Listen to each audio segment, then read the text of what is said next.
Hey everyone, and welcome to this explainer.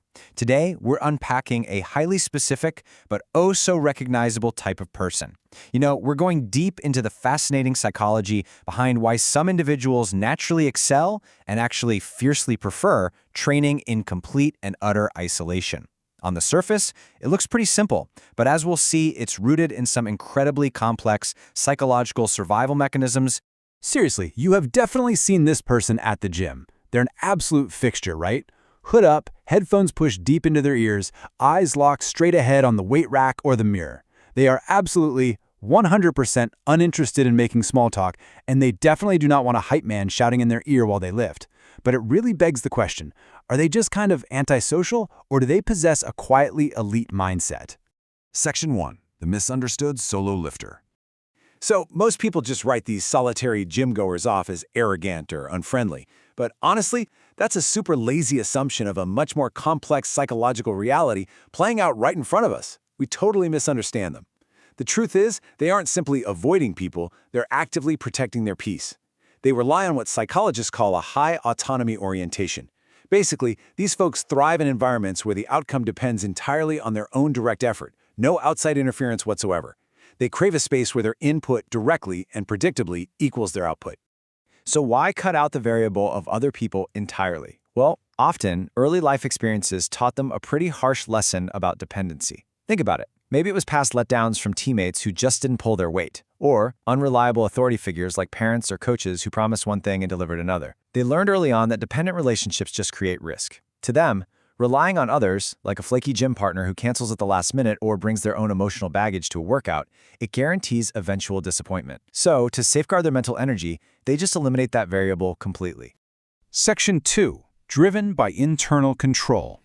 Let's peel back the layers here and look at the actual empirical science behind this relentless, solitary drive. Because honestly, it's not just a quirky personality trait, it's heavily backed by research. A 2019 study published in the journal Personality and Individual Differences completely flips the script on how we view these solo athletes. It points out that individuals with a high internal locus of control are significantly more consistent in their health behaviors than those who rely on external factors. They absolutely do not need a cheerleader. Their consistency is hardwired right from the inside out. Now, just to make sure we're all on the same page, let's define that term.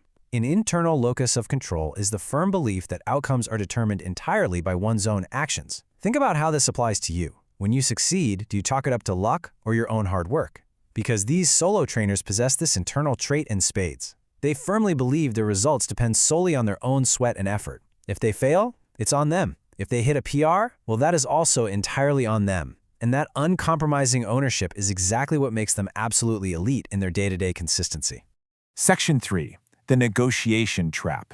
Which brings us to a really fascinating tension. If they're so self-reliant, why does adding a seemingly helpful gym partner actually ruin the entire process?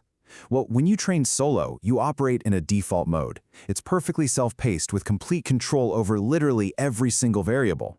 But the second you introduce partner training, the workout instantly degrades into a social negotiation. Suddenly, you're negotiating energy levels, mood, music choices, and resting pace.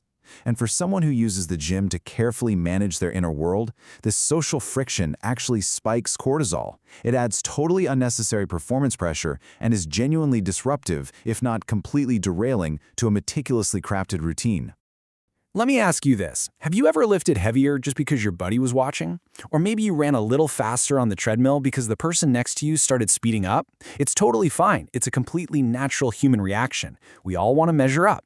But it reveals a fascinating truth about the difference between performance pressure and authentic, focused effort. Contrary to popular belief, solo trainers actually have way less ego in the gym. Without an audience, there's absolutely no performance to put on. They aren't lifting for approval. They aren't dangerously pushing past their limits just to look strong for a buddy or match someone else's rhythm. Instead, they are training honestly. They engage with the physical reality of exactly where they are on that given day, listening strictly to their own body's feedback. Section 4. Neuroscience of Solo Workouts. So, what's actually happening inside the brain when we exercise completely alone? It's a pretty fascinating neurological journey. First, repetitive physical activity, like the rhythmic lifting of weights or the steady pounding of your feet on a run, prompts the activation of the brain's default mode network. Now, this network is absolutely crucial. When it turns on, it allows for deep introspection, which finally leads to emotional processing and decompression. For these individuals, the workout isn't just about building muscle or burning calories. It's an essential daily ritual for keeping their mental state balanced and processing the stress of everyday life. But adding a social layer, that entirely strips away this crucial therapeutic function. You're effectively trading the profound decompression of a solo session for the social overwhelm of being partnered up. And for self-conscious or highly autonomous people, social evaluation during exercise actually significantly increases cortisol levels. Being watched doesn't motivate them, it just overwhelms their nervous system and blocks that default mode network from doing its essential healing work. Section 5. The hidden burnout risk. Now, there is a massive catch to this extreme self-reliance.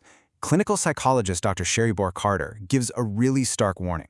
She notes that chronic self-reliance without any outlet for vulnerability is a massive, underreported risk factor for burnout. The exact same highly independent trait that builds their elite consistency inside the gym can quietly destroy them outside of it if they never, ever allow themselves to let their guard down. So here's the reality check. Yes, the gym handles a tremendous amount of their stress, but let's be real, it cannot handle everything life throws at them. They need to learn that vulnerability isn't a weakness. It's a vital, necessary release valve. Letting someone in doesn't mean losing control of your life or reverting back to the disappointments of the past. True optimization means realizing that shared strength actually becomes greater. Relying on another person outside the sanctuary of the gym doesn't automatically guarantee those same letdowns they experienced earlier in life. Ultimately, when you see that lone figure grinding away, just understand this. These individuals are not broken. And they definitely aren't cold. They are simply utilizing the most efficient way they know how to protect themselves.